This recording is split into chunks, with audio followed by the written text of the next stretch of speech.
How's it going, guys? Norman from Tormach, and today we're going to do another video on probing. So we did a video with Davey on the probing macros that we have built into PathPilot that you can use manually, and those we've had for a long time. But with the release of the 1500 earlier in 2024, we also released a wireless probing kit, which allows you to do in-process probing. So we also developed another set of probing macros that is geared towards being able to be used with a CAM software so that you can just define everything ahead of time and insert that probing code in the middle of your program in order to update your work offset. So we're going to go over that a bit today. We're going to show you what probing options you have with that new set of macros, and also demonstrate a couple scenarios where you might want to use that. For example, we have this fixture plate here, and we've got approximately 24 parts here. So if you wanted to set the work coordinate of each of these parts individually, rather than just relying on a single work coordinate, that'd take quite a long time to be able to do all of that by hand. So it'd be much more efficient to have one work coordinate set, say on the corner of your fixture here, where you can have that predefined and pick that up manually if you wanted to, or if you're using a 0-point system, you might not even have to do that. And then for each of these parts, you could probe them to find exactly where they are, just to make sure that you're not going to have any slight discrepancies, like say on your chamfers. I've also got a demo part set up in our machine here. This is a finished example. So with this demo part here, we've got most of the features that you can probe with the CAM-oriented probing macros, and a lot of those are the exact same features that you can probe with our manual macros here. So for example, you can probe any individual surface, Z, I'm holding the part this way, so this would be X, or Y. You can probe around a boss here, or between two bosses, as well as probe in a diameter or around a boss. I have this feature on here because one additional macro that we have is also using a 3-point bore or boss probing routine. So for example, on this part, I still am able to hit my 4 cardinal points for X and Y. But if this flat was rotated just a little bit more and it cut off this point here, then I wouldn't be able to use our standard 4-point probing macro or use probe in X boss. In that case, what I could do is instead have my CAM software pick 3 points I do have that don't line up with those cardinal points. We can use that to set the center of our boss using 3 points that we pick with our CAM program. That's also very helpful on anything that you might not have complete access to.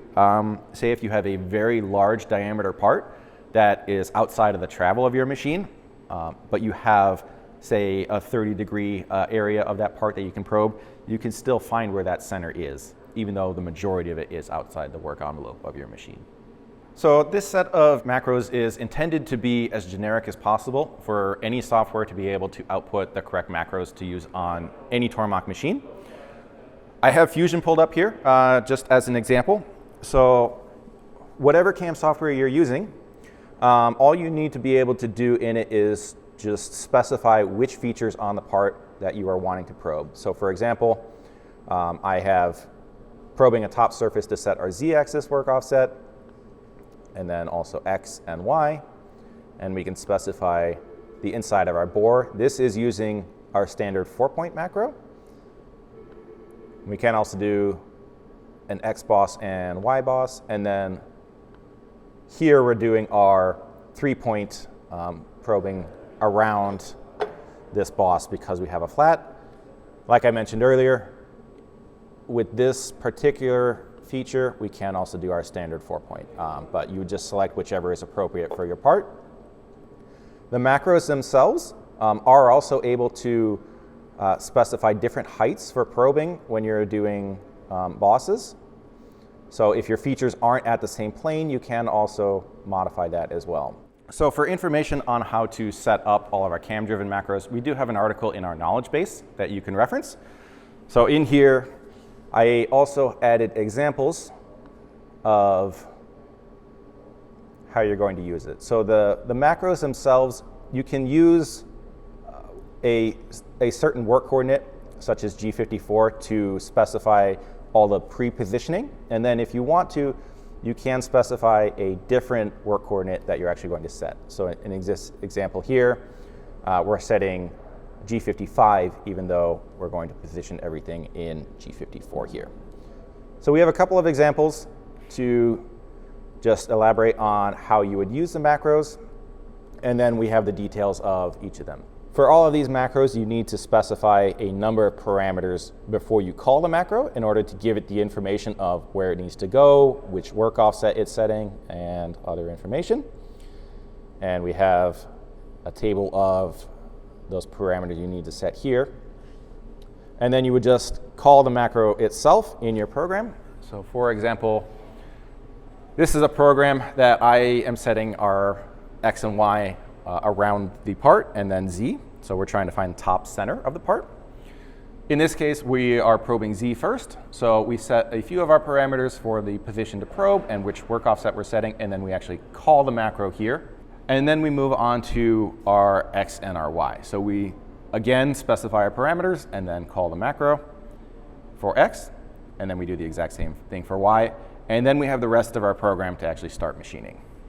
So this is a very common scenario you're going to run into where you want to set your work coordinate to the center of the part, but for your op2, you have a top hat in the way. So you can't get to the center of the part. So what we're going to do here is, since I'm fairly close to where the part was originally, I just removed about 20 thousandths of stock from each side. We're going to come in, probe Z and probe X and Y again on the top hat in order to set center. Then we'll machine the top hat off, and then we'll come back in and set our X and Y center again. And then we'll be able to know that our chamfer is going to be perfectly centered on our part, and we're not going to have any mismatch there. So we'll go ahead and get that started.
So our chamfers came out very well.